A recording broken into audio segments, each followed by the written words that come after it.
Never play with poison ivy. Someone's a flirt. Bateman, please. We all have that one actor we just know would totally crush a certain role. Even if we're not in the movie biz, we still play armchair casting director. Every now and then, I come across a fan casting that's so spot on, it blows me away. Other times, they're so off, I seriously wonder what people were thinking.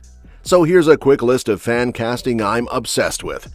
Some of these picks are so good, Hollywood might just take notes. Hunter Schafer as Zelda, Legend of Zelda. Hunter Schafer thinks it'd be so cool to play Princess Zelda in the upcoming live-action Legend of Zelda movie. With fan castings blowing up online ever since the project was announced, Schafer admitted at the London premiere of The Ballad of Songbirds and Snakes that she's definitely seen the buzz. "I love the game. I played it as a kid and still do," she said. "Who knows, that would be pretty cool." This isn't the first time she's shown interest either. In a past chat with E.T., she mentioned how much she loved playing the game growing up and said playing Zelda would be awesome. Nintendo legend Shigeru Miyamoto dropped the news about the film on social media, revealing he's been developing it for years alongside mega producer Avi Arad. Wes Ball is directing, and Derek Connolly is writing the script. Nintendo is fully involved, and while it might be a while before we see it, fans are already tossing out dream picks for Link, like Jacob Tremblay and Cody Smith-McPhee. Caleb McLaughlin as Miles Morales, Marvel.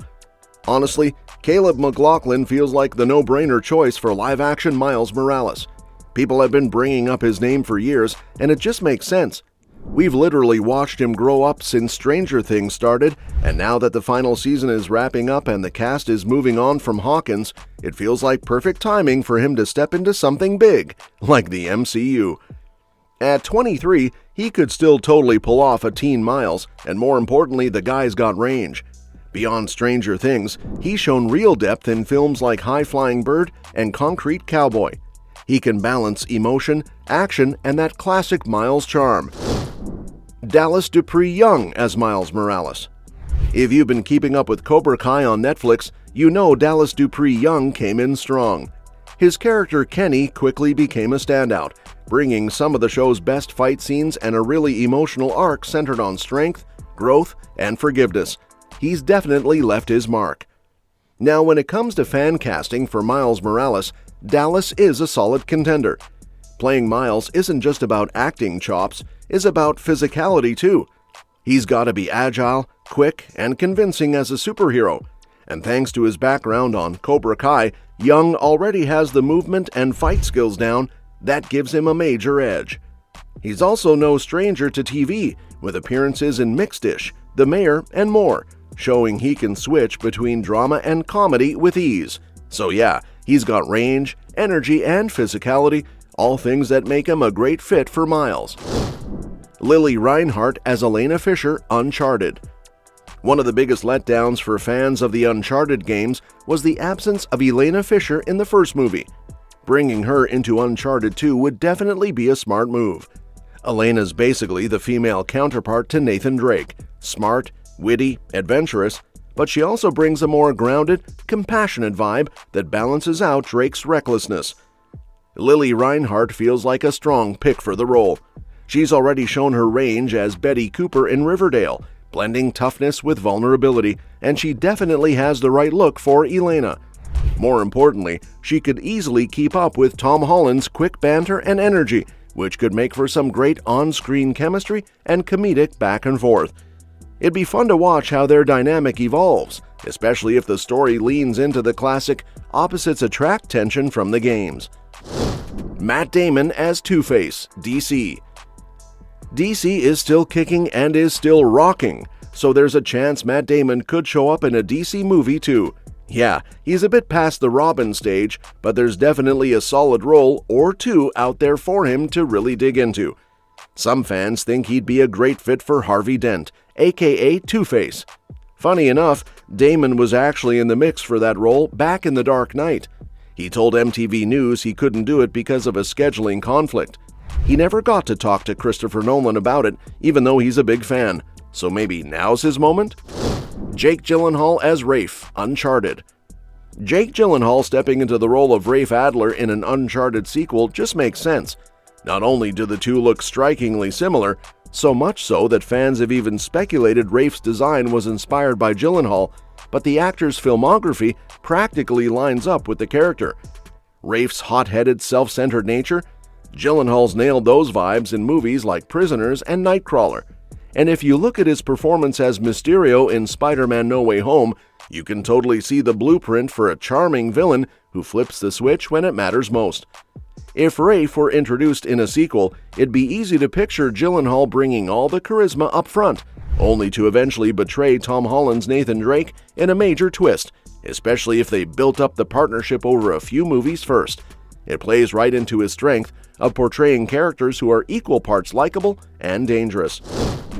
Jessica Chastain as Poison Ivy, DC. Poison Ivy hasn't had much screen time in recent years, probably because of how poorly Batman and Robin was received. Casting Ivy right means finding someone who can balance her seductive villainy with the depth and complexity the character really deserves. That's why fans have been pushing hard for Jessica Chastain. So if the opportunity comes up, it wouldn't be too far-fetched to see her go green for Gotham. Lewis Tan as Nightwing.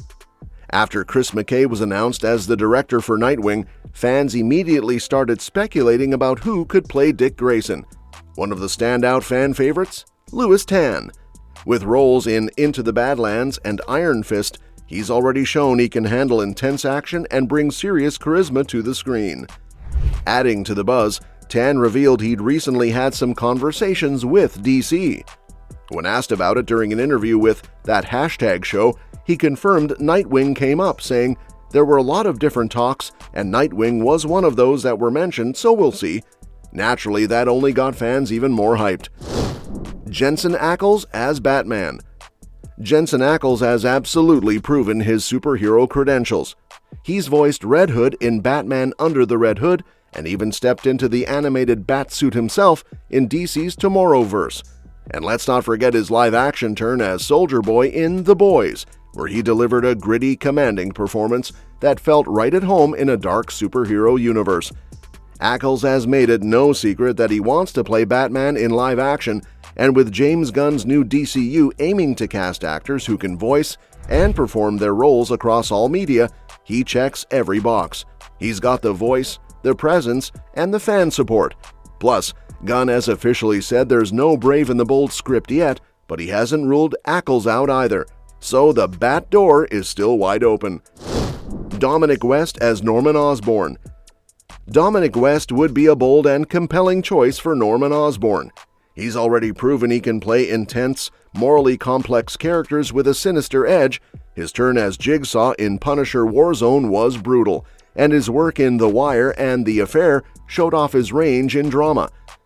Taking over from Willem Dafoe and Chris Cooper is no easy feat, but West has that same magnetic intensity that could make a fresh take on Osborn truly memorable. He could bring out the sharp intellect, manipulation, and barely contained madness that define the character, while also delivering a Green Goblin that's terrifying in a whole new way. Dan Stevens as Reverse Flash, DC.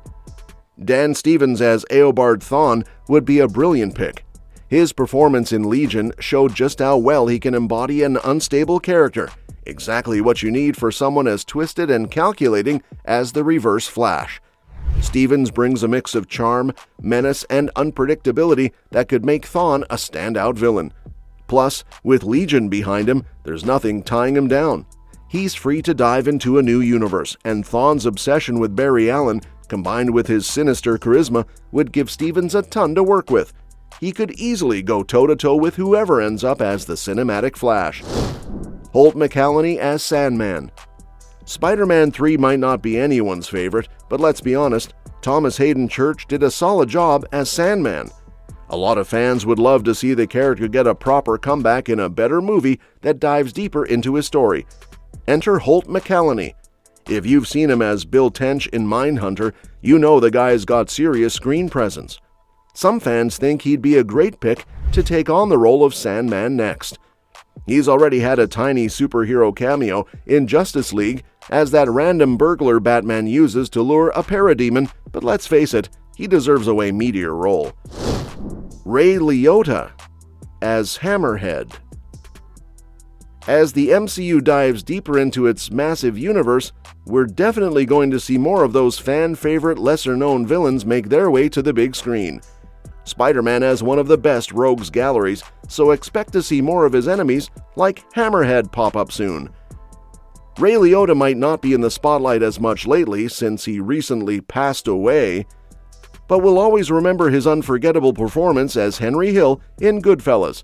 That iconic role has fans convinced he'd be perfect to play the low-level crook Hammerhead in the MCU had he still been alive. Charlie Hunnham as Green Arrow. As much as we love Arrow, let's be real, it's not exactly true to the DC canon. It feels more like Batman Light than anything else, so it's definitely time for a proper Green Arrow project that actually captures the true essence of Oliver Queen. And there's really only one guy who should play Ollie, Charlie Hunnham. He looks just like the comic version of the character. Although Hunnham didn't seem too keen on the idea at first, he's since changed his mind. In an interview with Omelette Eve last year, he even said, "Well then, come on DC, what's up? Give me a call, I'm here." So yeah, DC, what are you waiting for? Catherine Winnick as Black Canary. If we ever get that long-awaited Green Arrow movie, there's no doubt Black Canary should be a major part of it. And just like Charlie Hunnham seems like the obvious pick for Oliver Queen, fans agree that Catherine Winnick is the perfect fit for Dinah Lance. Honestly, with all the fan art of her as Black Canary floating around online, you'd think she was already cast. And it's not just fan hype. Winnick herself has shown interest. When a fan asked her about the role, she tweeted, "Been itching to try the canary cry. I got my own version." Now it's just a matter of whether DC and Warner Brothers want to make it happen. Taran Edertton as Aegon the Conqueror, GOT. Taran Edertton got into acting around the age of 15, mostly as a way to meet new people after moving away from his childhood friends. He started out on stage before landing his breakout role in Kingsman: The Secret Service in 2014. Since then, his career's been full of variety. He's done animated films like Sing and The Dark Crystal: Age of Resistance, intense dramas like Blackbird, and standout biopics like Rocketman and Tetris. With a Golden Globe win and an Emmy nomination under his belt, Ederton's shown that he's got serious range. He often plays heroic roles, which make him a strong fit for a character like Aegon the Conqueror, a ruler who set the bar high for all who came after. Edertton could easily pull off both sides of Aegon, the noble king and the fearsome dragon lord who brings fire and blood when pushed too far. Amelia Jones as Rhaenys Targaryen. Rhaenys Targaryen, the youngest of the Targaryen trio, brought a very different energy compared to her older sister Visenya. While she wasn't one to shy away from riding Meraxes into battle, Rhaenys was known for her softer, more artistic side. She loved music, poetry, and had a playful, impulsive streak that made her stand out. That balance of grace and fire is exactly why Amelia Jones would have been a perfect pick to play her. Amelia made waves with her performance in Coda, where she played Ruby Rossi, the only hearing member of a deaf family, earning major praise for how she portrayed a teen caught between family responsibility and personal dreams. She also starred in Lock and Key and has some serious vocal talent, which ties in beautifully with Rhaenys' passion for music and the arts. Jodie Comr as Visenya Targaryen. Jodie Comr would be a killer choice, pun intended, to play Visenya Targaryen, a role worlds apart from her breakout as Villanelle in Killing Eve. Visenya wasn't just Aegon's sister and one of his wives, she had a fierce, no-nonsense reputation. She was a warrior queen through and through, riding the mighty Dragon Vhagar and rumored to have dabbled in some dark magic and poison on the side. While Comr is best known for playing the unpredictable and flamboyant assassin Villanelle, she's proven she can do serious drama too, especially with her powerful performance in The Last Duel. That role showed she can fully embody a strong, commanding woman in a historical setting. It'd be fascinating to see her take on a more cold, battle-hardened character like Visenya, less charm, more steel. Denzel Washington as Blue Marvel. Adam Brashear, aka Blue Marvel, is basically the superhero version of a triple threat. He's a war hero, a brainiac with a PhD in physics, and insanely powerful. He fought in the Korean War, teamed up with T'Challa in the comics on some high-level science stuff, and is a respected veteran in the superhero world. On top of that, his past experiences with racism during the 60s mirror Wakanda's own challenges with staying hidden or stepping into the spotlight. Now, with Wakanda seen as a global threat after Black Panther: Wakanda Forever, it wouldn't be surprising if the US tried to bring in someone like Blue Marvel to handle the situation. Sending in a powerful black superhero could help them avoid the obvious PR nightmare of appearing racist while trying to control Wakanda and its vibranium. And casting someone like Denzel Washington as a tough, enhanced veteran pulled in for one last mission, that would be perfect. Plus, it opens the door for Marvel to play with that classic enemies-turned-allies storyline we all love. Andrew Koji as Jin Sakai, Ghosts of Tsushima. Andrew Koji is a top pick for Jin in Ghosts of Tsushima, and it's a role he's excited about. Koji is known for his lead role in the martial arts series Warrior, which was based on Bruce Lee's story treatment. On the big screen, he stood out as Storm Shadow in Snake Eyes and played a key part in Bullet Train alongside Brad Pitt and Aaron Taylor Johnson. That film was directed by David Leitch, who co-directed the original John Wick, making Koji a good fit for this action-packed world. Koji's no stranger to action, sword fighting, or working with key collaborators of Ghost of Tsushima's potential director. In 2022, he told EW that he's played through the game twice and believes he can bring a fresh spin to Jin Sakai. He's also in the right age range and has built a name for himself in English-language productions, making him even more familiar to American audiences. Ian Armitage as Atreus, God of War. Ian Armitage could actually be a great pick for the God of War project if the plan is to show a younger Atreus growing into the role over time. At just 16, he's already shown solid range, both comedically and dramatically, thanks to his work on Young Sheldon and as Ziggy in Big Little Lies. His role in Big Little Lies especially shows off some Atreus-like qualities. He's innocent but sharp, and trying to make sense of the messy, grown-up world around him. The only thing that might hold him back is the physical side of the role. God of War leans heavily into action, and Armitage hasn't really tackled anything that intense or combat-driven yet. Well, that's it for today. Let me know which fan casting has you absolutely sold. Is there a role or actor you've been dreaming about that could be the perfect fit for a movie or series?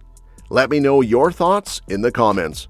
And don't forget to subscribe to our channel, because we'll be covering more updates on this soon, and other exciting upcoming movies and series. We'll see you next time.